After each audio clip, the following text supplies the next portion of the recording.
जय हिंद, नमस्कार। मैं हूं प्रेरणा सिंह और आप देख रहे हैं लाइव टाइम्स का ग्लोबल नेटवर्क। बात पटना की बांकीपुर सीट की करें तो यहां त्रिकोणीय मुकाबला है। बीजेपी युवा मोर्चा के नेता नीरज कुमार सिन्हा, जनसुराज पार्टी के प्रशांत किशोर और राष्ट्रीय जनता दल की रेखा गुप्ता के बीच इस सीट पर टक्कर है। यह सीट बीजेपी के 5 बार के विधायक और पार्टी के राष्ट्रीय अध्यक्ष नितिन नबीन के अप्रैल में राज्यसभा सांसद चुने जाने के बाद खाली हुई थी। प्रशांत किशोर इस सीट पर लगातार चर्चा में बने हुए हैं। उन्होंने लगभग हर गली, हर मोहल्ले में जाकर प्रचार किया। इसके अलावा एमपी की दतिया और गुजरात की मांजलपुर सीट पर हुए चुनाव की भी मतगणना है। तो कुल मिलाकर देखिए, बीजेपी के लिए बांकीपुर बहुत अहम है क्योंकि गढ़ रहा है ये बीजेपी का।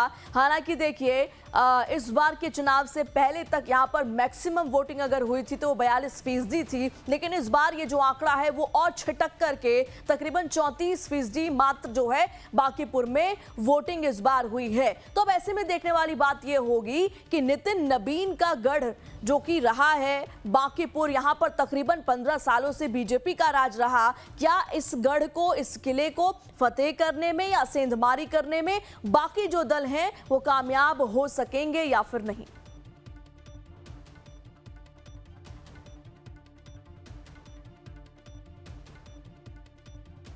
तो बीजेपी के लिए बांकीपुर अहम क्यों है, इस पर एक नजर डालते हैं। 3 दशक से इस सीट पर बीजेपी का कब्जा है। 1995 में 1995 में पहली बार नवीन किशोर यहां से जीते थे। तब से यानी 1995 से अब तक बीजेपी कभी बांकीपुर में हारी ही नहीं है। अजय गढ़ रहा है बीजेपी का। नवीन किशोर लगातार 4 बार विधायक रहे। उसके बाद 2006 में कमान किसने संभाली? नितिन नबीन ने। उपचुनाव में नितिन नबीन जीते 2006 में, और तब से लेकर 2006 से लेकर अब तक नितिन नबीन ही इस सीट पर जीतते रहे हैं। नीतीश सरकार में मंत्री रहे नितिन नबीन, बीजेपी के राष्ट्रीय अध्यक्ष बने। राज्यसभा के लिए चुने जाने पर ये जो सीट है वो खाली हुई थी। तो ऐसे में चूंकि ये बीजेपी का गढ़ माना जाता है, क्या प्रशांत किशोर सेंधमारी कर पाएंगे? हालांकि कोशिश उनकी यही थी कि जो वोटर्स, नॉन वोटर्स से, यानी कि जो नहीं मतदान करने के लिए घरों से बाहर आते थे, कोशिश ये रहेगी कि उनको बाहर निकाला जाए, लेकिन इसमें सफल होते हुए प्रशांत किशोर नजर नहीं आए। अब चलिए हालचाल जानते हैं कि क्या है इस वक्त उपचुनाव के काउंटिंग का स्टेटस। हमारे साथ बांकीपुर से लाइव जुड़ चुके हैं हमारे संवाददाता अमित कुमार सिंह, सीधा उनका रुख करते हैं। अमित, मतगणना केंद्र पर मौजूद हैं, उनसे जुड़ने की कोशिश करेंगे। बहरहाल आपको अपडेट्स दे रहे हैं। बांकीपुर में उपचुनाव बीजेपी के लिए बहुत महत्वपूर्ण है। इधर देखिए, तेजस्वी यादव ने भी बढ़ चढ़कर यहां पर जो है चुनाव प्रचार किया था। इधर हमने देखा था कि खुद नितिन नबीन बाकायदा उन्होंने रैली की, और इधर सुपरस्टार जो पवन सिंह हैं वो भी यहां पर पहुंचे थे। यानी हर दल ने कोशिश यही की कि यहां की जो जनता है उसको ज्यादा से ज्यादा साधा जाए। 3 बांकीपुर, दतिया और मांजलपुर पर वोटिंग हुई थी और आज यहां पर निर्णायक दिन है। 3 सीटों पर उपचुनाव के नतीजे आज आने हैं। ये जो तस्वीर हम आपको दिखा रहे हैं, यही तस्वीर देखने को मिली थी चुनाव प्रचार के दौरान। बांकीपुर में बीजेपी के नीरज सिन्हा, जिनकी तस्वीर आपने देखी, ये उम्मीदवार हैं। अब ऐसे में देखने वाली बात ये होगी कि ये गढ़ जो नितिन नबीन और उनके पिता का गढ़ रहा है, नितिन नबीन 2006 से यहां पर लगातार जीतते आए, क्या इस सीट पर इस बार भी बीजेपी का परचम लहराएगा या फिर नहीं? सबसे हॉट सीट इसे माना जा रहा है क्योंकि खुद प्रशांत किशोर जो हैं यहां से चुनाव, उनके चेहरे पर जो है जनसुराज से पीके उम्मीदवार। तो कुल मिलाकर देखेंगे कि प्रशांत किशोर का जो टैक्टिक था वो सफल हो पाएगा या फिर नहीं। अब सीधा रुक करते हैं, हमारे साथ बांकीपुर से अमित सिंह जुड़ चुके हैं। अमित, आप मतगणना केंद्र पर मौजूद हैं, क्या कुछ अपडेट है?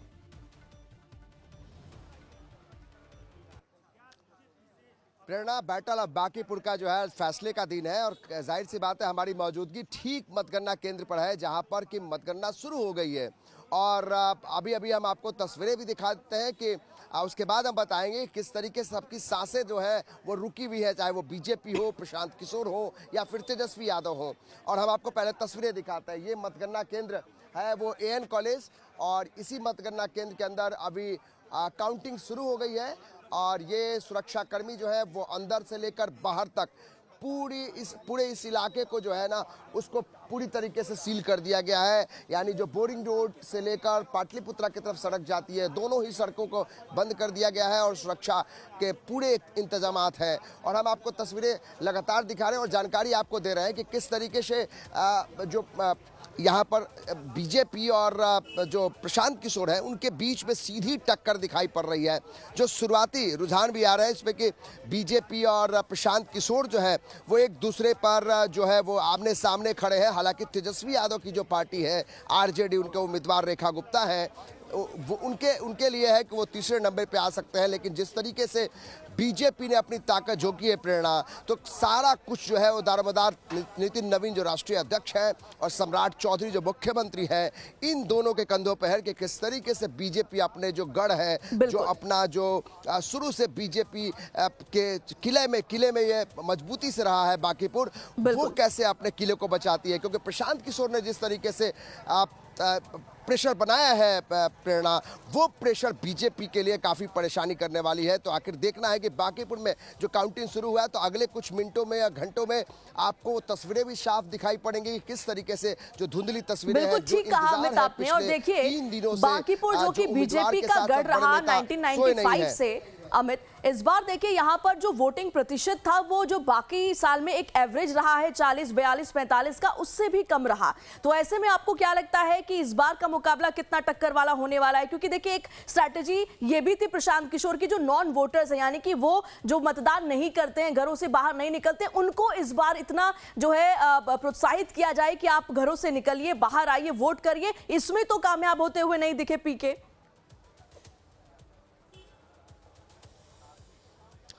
देखिए प्रशांत किशोर ने जिस तरीके से दावा किया था वो दावों में अब कितनी सच्चाई है वो कुछ मिनटों में पता चल जाएगी। लेकिन प्रशांत किशोर ने जो एक माहौल बनाया है वो एक माहौल वही प्रेशर बनाता है बीजेपी पर। हालांकि बीजेपी का एक कैडर वोट है, बीजेपी को उम्मीद है कि उनका कैडर वोट जो है वो वोट उनके पास आएगा फिर से मजबूती से। जो 1995 से लगातार जिसका आप जिक्र कर रही हैं कि बीजेपी के हाथ रही है बांकीपुर, तो बांकीपुर उनके हाथ से फिसलने वाली नहीं है। ये बीजेपी के तमाम बड़े नेताओं से, नितिन नवीन जो राष्ट्रीय अध्यक्ष है उनसे हमारी बातचीत कल हो रही थी, उन्होंने भी कहा कि भाई किसी भी कीमत पर अगर प्रशांत किशोर जितना भी ताकत लगा ले, लेकिन जनता जो है वो उन्हीं के साथ रहेगी और ये तय है। लेकिन देखना यह है कि क्योंकि 34% के आसपास वोट हुआ है प्रेरणा, ये वोट आखिर इतना कम वोट हुआ तो नुकसान किसको होगा? क्योंकि पिछली बार जो है 41% वोटिंग हुई थी, हालांकि उसमें 50,000 से ज्यादा वोट से नितिन नवीन जीते थे। तो क्या ये कम वोटिंग होना क्या बीजेपी के पक्ष में जाता है, ये भी देखना होगा। क्योंकि प्रशांत किशोर का ये कहना है, जो आरोप है कि जो यहाँ के SSP है उनके दबाव में जो बोगस वोटिंग कराई गई है और उन्हें परेशान किया गया है, उनके लोगों को गिरफ्तार किया गया है। तो प्रशांत किशोर के जो आरोप है उन्होंने चुनाव आयोग पे जाके शिकायत की थी। लेकिन अब देखना है कि इन आरोपों के बीच में जनता किसके तरफ फैसला लेती है। और तस्वीरें कुछ देर में धुंधली तस्वीरें साफ हो जाएंगी प्रेरणा, और हम आपको लगातार तस्वीरें दिखा रहे हैं ये मतगणना केंद्र की, जहां पर अंदर में काउंटिंग शुरू हो गई है और इंतजार करना है कि अगले कुछ मिनटों में घंटों में अगर ये रुझान आ जाते हैं, पहले रुझान जो आएंगे वो आपको अपडेट करेंगे कि आखिर किस तरफ लोगों का झुकाव है। लेकिन ये हम आपको जानकारी दे रहे हैं कि बीजेपी के लिए ये एक प्रतिष्ठा का सवाल है और लिटमस टेस्ट के तौर पर इसको सम्राट चौधरी के कामकाज को भी देख सकते हैं कि 100 दिनों का जो आज सरकार जो है अपना बखान कर रही है, तो क्या इस 100 दिनों के कामकाज का जनता ने किस तरीके से उनको रिवार्ड दिया है, ये देखना होगा। लिटमस टेस्ट के तौर पर इसको आप देख सकते हैं। और सम्राट चौधरी के साथ साथ नितिन नवीन राष्ट्रीय अध्यक्ष है, यहाँ पर उनका भी दांव साख पर लगा हुआ है प्रेरणा। बिल्कुल ठीक कहा आपने अमित, आप जुड़े रहिए, मैं जल्द वापस लौटूंगी। बात अब एमपी की करते हैं। एमपी की दतिया सीट पर बीजेपी और कांग्रेस में सीधी टक्कर है। इस सीट पर बीजेपी के आशुतोष तिवारी पहली बार चुनाव लड़ रहे हैं, जबकि कांग्रेस के कुंवर घनश्याम सिंह 7वीं बार मैदान में हैं। यह सीट 2 अप्रैल को कांग्रेस विधायक राजेंद्र भारती के अयोग्य घोषित होने के बाद खाली हुई थी। भारती को बैंक घोटाले के मामले में सजा होने के बाद जनप्रतिनिधित्व अधिनियम 1951 की धारा 8 और संविधान के अनुच्छेद 191(1)(e) के तहत अयोग्य ठहराया गया था।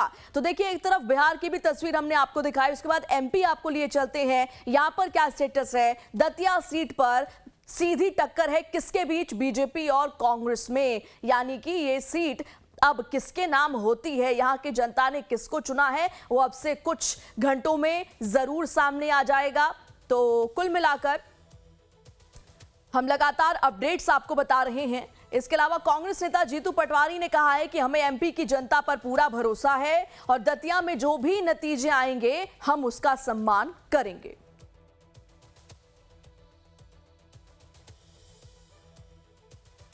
दतिया के मतदाताओं को खूब साधुवाद देता हूँ।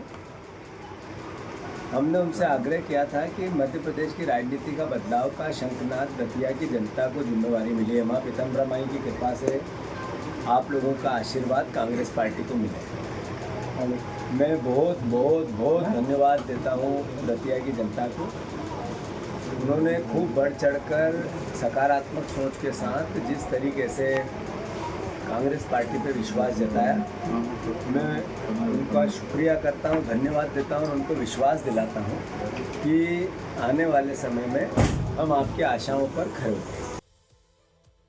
और इसी पर ज्यादा जानकारी के साथ भोपाल से हमारे संवाददाता नितिन ठाकुर जुड़ चुके हैं। सीधे उनका रुख करते हैं। नितिन, आज दतिया सीट पर उपचुनाव के जो नतीजे हैं वो आने वाले हैं, क्या कुछ स्टेटस है?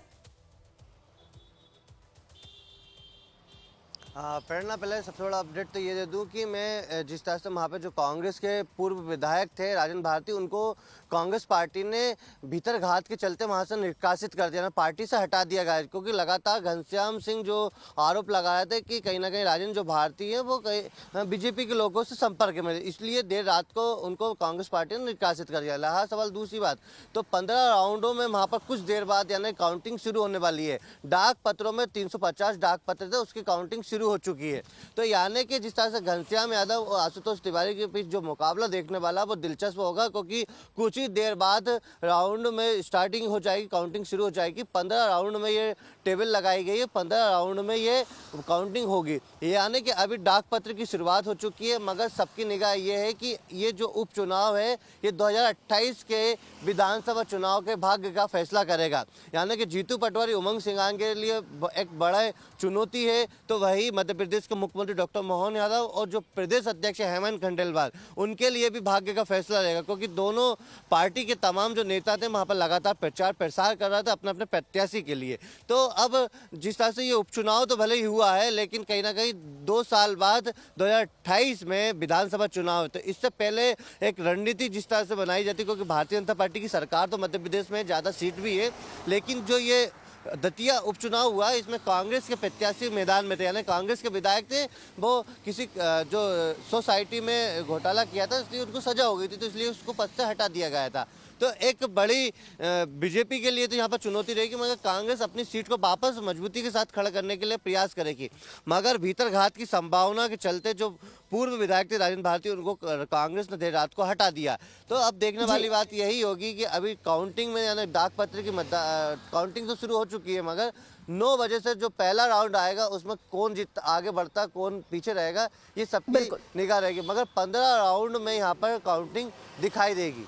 आज है निर्णायक दिन, क्योंकि उपचुनाव के नतीजे आने हैं। ऐसे में ग्राउंड जीरो पर क्या स्थिति है और इस बार क्या गणित सामने आ सकता है, किसके पक्ष में जो है जनता दिखेगी, इसी पर अपडेट देने के लिए हमारे साथ 2 संवाददाता, बांकीपुर से अमित कुमार सिंह हमारे साथ जुड़े हुए हैं और भोपाल से नितिन ठाकुर हमारे साथ है। अमित, देखिए, कुल मिलाकर बेशक बीजेपी ने कहा हो कि हम अपने इस सीट के लिए कॉन्फिडेंट है, और हालांकि होना भी चाहिए, क्योंकि बीजेपी का किला ये रहा है, अजयगढ़ रहा है, लेकिन चूंकि क्योंकि शुरुआत में हमने देखा था कि जब उम्मीदवार का नाम जो है बदला गया था बीजेपी की तरफ से, उसको लेकर काफी विवाद हुआ था और इसको इस तरीके से देखा गया था कि प्रशांत किशोर का खौफ है या उनकी वजह से बीजेपी के अंदर बौखलाहट है।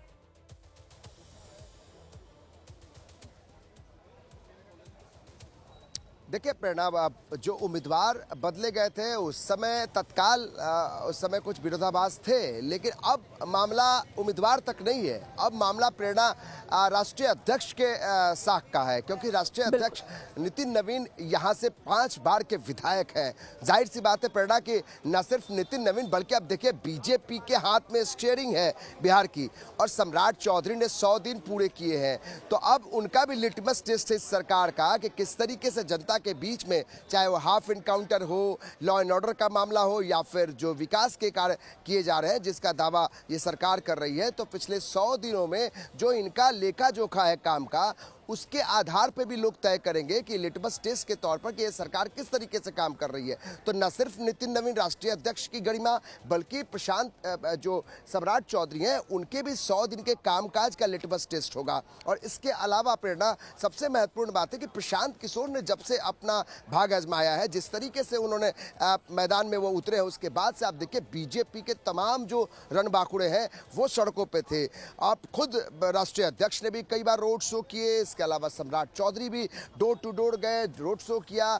तमाम जो बड़े नेता हैं उनके ऊपर बड़ी जिम्मेदारी रही कि भाई न सिर्फ विधायक, न सिर्फ सांसद, बल्कि सबकी जिम्मेदारी तय थी कि भाई किसी कीमत पर जो है ये अपना जो किला है उसको बचाना है, अपने गढ़ को बचाना है। और 3 दशकों से ज़्यादा समय से ये बीजेपी के हाथ में रही है। बांकीपुर अर्बन एरिया है, जो वोटर्स हैं, हालांकि यहाँ के वोटर्स थोड़े सुस्त रहे हैं क्योंकि 34% ही वोट हुआ है। अब ये देखना होगा प्रेरणा कि आखिर ये जो कम वोटिंग हुई है, बीजेपी का दावा है कि ये वोट जो है वो बीजेपी के पक्ष में जनता ने वोट किया है, लेकिन प्रशांत किशोर कहते हैं कि इस बार जो फ्लोटिंग वोटर्स हैं, एक अंदरूनी जानकारी ये मिल रही है कि जो फ्लोटिंग वोटर्स होते हैं, जिनके बारे में कहा था कि लालू यादव के समय कहा था जिन निकलने वाली बात, तो वो जो फ्लोटिंग वोटर्स हैं वो प्रशांत किशोर का दावा है कि वो उनके तरफ उन्होंने फ्लो किया। यानी कि जो मिजाज वाले, मूड वाले जनता होती है, जो एकदम तय कर लेती है कि अब हम जिस तरफ पलरा भारी है उस तरफ हम चले जाएंगे। अगर वो प्रशांत किशोर किस तरफ जाते हैं तो फिर जीत और हार वहीं पर तय हो जाएगी। और तेजस्वी यादव की जो भूमिका है, तेजस्वी यादव की जो पार्टी है, पिछली बार 46,000 से ज़्यादा वोट लाई थी और इस बार कहीं ना कहीं पिछड़ती हुई नजर आई है। इसके पीछे कारण तेजस्वी यादव का विदेश दौरा ही बताया जा रहा है। जिस तरीके से चुनाव प्रचार होना चाहिए था वो चुनाव प्रचार नहीं हुआ। तो ऐसे कई तर्क हैं, ऐसे कई गणित हैं जिसमें कि आरजेडी का जो MY समीकरण था वो भी किला कहीं बिखरता हुआ दिखाई पड़ा। प्रशांत किशोर का दावा है कि मुसलमान और जादव भी उनसे टूटकर उनके पक्ष में उन्होंने वोट किया है। तो अब देखना होगा कि जिस तरीके से दावे किए जा रहे हैं प्रेरणा, उन दावों में कितनी सच्चाई और जनता किस पे मोहर लगाती है, ये निर्णायक फैसला जो है वो कुछ घंटों के अंदर साफ हो जाएगी। जो धुंधली तस्वीर है वो साफ हो जाएगी। प्रेरणा, बिल्कुल आप नजर बनाए रखिए। नितिन भी हमारे साथ हैं भोपाल से। दतिया की बात करें नितिन, तो देखिए कांग्रेस तो यही चाहेगी कि उसका जो कब्जा है इस पर बरकरार रहे। एक तरफ 7वीं बार मैदान में उतरे घनश्याम है, तो इधर पहली बार मैदान में उतरे आशुतोष तिवारी है। बेशक ये सुनने में अटपटा लगता है, लेकिन यहां पर इतना साफ है कि इस सीट पर बीजेपी और कांग्रेस में आमने सामने की टक्कर है।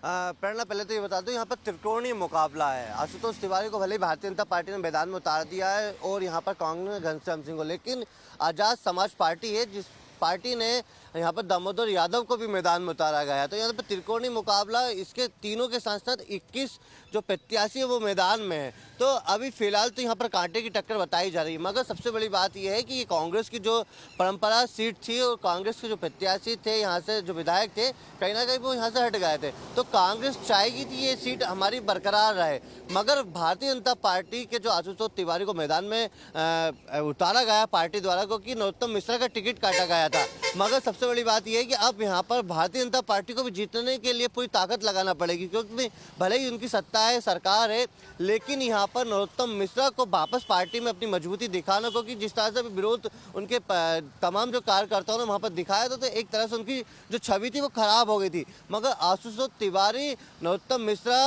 आशुतोष तिवारी के लिए नरोत्तम मिश्रा वहाँ पर दिन रात प्रचार करते हुए नजर आए थे, उनके कंधे से कंधा मिलाकर। तो एक तरह से भारतीय जनता पार्टी के लिए यहाँ पर पर एक बड़ी मुसीबत भी देखने को मिलेगी, क्योंकि नरोत्तम मिश्रा जो हैं यहाँ के पूर्व विधायक मंत्री भी रहे हैं, तो वो कहीं ना कहीं चाहेंगे कि आशुतोष तिवारी जीते, क्योंकि उनको भी केंद्र दिल्ली तक अपनी एक मजबूती पार्टी में दिखाना की बात सामने आएगी। तो अभी फिलहाल तो वहाँ पर डाक मत की काउंटिंग शुरू हो चुकी है और 9 बजे के बाद से जो मतपत्र हैं उनकी गिनती शुरू होगी, मगर अभी भाग्य का फैसला कुछ ही देर बाद होने वाला, क्योंकि सावन का पहला सोमवार है और जिस तरह से माँ पीताम्बर माई का दतिया में जो स्थान है और शक्तिपीठ है, तो अब इस बार किसको आशीर्वाद देती है माता जी, ये तो सबको देखने वाली बात होगी। मगर फिलहाल तो तमाम जो जनप्रतिनिधि हैं, तमाम जो पार्टी के संगठन के लोग हैं, वो अब घर पर बैठकर इंतजार कर रहे हैं कि कौन जीतने वाला है। तो मगर फिलहाल तो अब सबकी निगाहें 9 बजे से जो काउंटिंग होगी उस पर रहेगी। ठीक कहा आपने। और अमित देखिए, इधर बांकीपुर की बात करें तो जो हर साल जितनी वोटिंग एवरेज वोटिंग होती थी उससे कम हुई है, 34% लगभग जो है इस बार वोटिंग प्रतिशत रहा। इधर तेजस्वी यादव की बात करें तो चुनाव मैदान में प्रचार करने के लिए वो काफी लेट उतरे। देखने वाली बात ये होगी कि ये जो तमाम फैक्टर्स हैं, इसका फायदा इस बार किसको होने वाला है?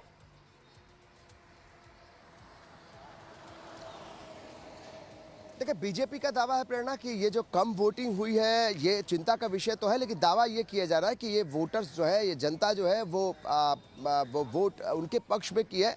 वही तो हम कह रहे हैं कि जो दावे, चाहे वो प्रशांत किशोर हो, चाहे फिर वो बीजेपी हो या फिर तेजस्वी यादव हो, सब अपने अपने दावे कर रहे हैं कि भाई कम वोटिंग हुई है, ये चिंता का विषय सब जता रहे हैं कि चिंता की बात है। लेकिन कम वोटिंग में भी अपना अपना जो एज है वो दिखाने की कोशिश कर रहे हैं। हालांकि एज जो है वो प्रशांत किशोर का दिखाई पड़ रहा है, जो माहौल बना है वो प्रशांत किशोर के फेवर में बन रहा है, लेकिन बीजेपी का गढ़ रहा है प्रेरणा। फिर से हम कह रहे हैं कि 3 दशकों से ज़्यादा समय से न सिर्फ नितिन नवीन बल्कि उनके पिताजी स्वर्गीय नवीन किशोर सिन्हा, उन्होंने भी 4 बार जीत हासिल की है यहाँ से बांकीपुर से। पहले पटना पश्चिमी कहलाता था और उसके बाद ये बांकीपुर परिसीमन में बांकीपुर इसका नाम पड़ा और बांकीपुर से 5 बार से नितिन नवीन विधायक है। आप समझिए, नितिन नवीन ने जो यहाँ काम किया है, जनता के बीच में जब वोट मांगने जा रहे थे हम भी वहाँ मौजूद थे, जनता उनके पक्ष में बोल रही थी, लेकिन जो उम्मीदवार को लेकर जनता के बीच में थोड़ा सा गुस्सा है कि भाई जो उम्मीदवार है वो उनके मुताबिक, जो नितिन नवीन का चेहरा, जो उनका कद था उसके हिसाब से नहीं था। बावजूद इसके बीजेपी को लगता है कि उनके जो कैडर वोट है, यानी जो वैश्य समाज का वोट है, कायस्थों का वोट है या जो अगड़े समाज का वोट है वो उनके साथ में है, जो अति पिछड़ा समाज है वो उनके साथ है, पटेल समाज जो है वो नीतीश कुमार के साथ है, जो लौकुश समाज है, कुशवाहा सम्राट चौधरी को अपना नेता मानता है और नीतीश कुमार को लौ मानते हैं, यानी कुर्मी जाति के मानते हैं, उसका एक बड़ा वोट बैंक जो है वो बांकीपुर में है। तो अब देखना यह है कि जिस तरीके से समीकरण बन रहा है उसमें किस तरीके से बीजेपी जो है अपनी साख, अपनी प्रतिष्ठा बचा पाती है, जैसी दावेदारी की जा रही है। हालांकि प्रशांत किशोर के इस एंट्री से प्रेरणा कहीं ना कहीं एक कॉन्टेस्ट जरूर आ गया है। जो कल तक बीजेपी और आरजेडी में हुआ करता था, अब जो है वो प्रशांत किशोर और बीजेपी के बीच में दिखाई पड़ रहा है। प्रेरणा, बिल्कुल ठीक कहा आपने, बिल्कुल ठीक कहा। अमित और नितिन, आप दोनों नजर बनाए रखिएगा और इन तमाम जानकारियों के लिए आपका बहुत बहुत शुक्रिया।